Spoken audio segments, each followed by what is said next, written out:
This is a tendon that they have that actually dislocates as they walk. It does not harm the animal, it actually allows them to jump 6 feet into the air from a standstill. The first species that we'll talk about out here are going to be these North American bison. At one time, nearly 60 million of these guys used to roam our western plains, but due to overhunting, we did almost make them go extinct. As you look around, you're going to notice some lighter colored bison. We call those our golden or our blonde bison.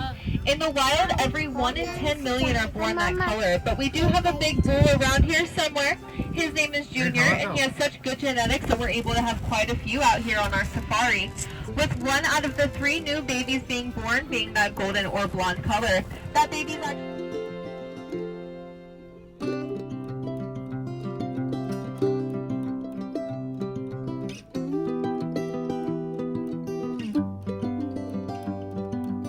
born with, they take with them into adulthood. So all the ones that you see with spots are either adults or they're going to take that coloration with them, or the white ones are just white, they are not leucistic or albino. Now the next key difference is going to be the way they grow their antlers. White-tailed deer grow pointed antlers, while these European fallow deer grow palmed antlers.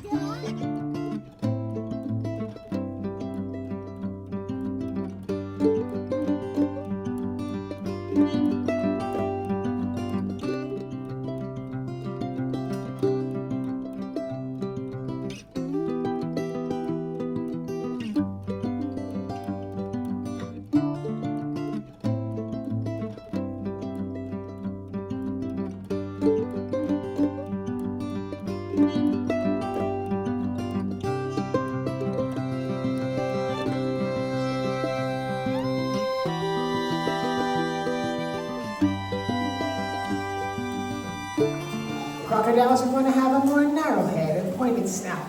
Alligators also have a slight overbite with the top jaw just a little bit longer than the bottom jaw.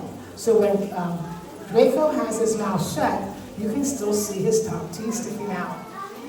On a crocodile, their jaws are the same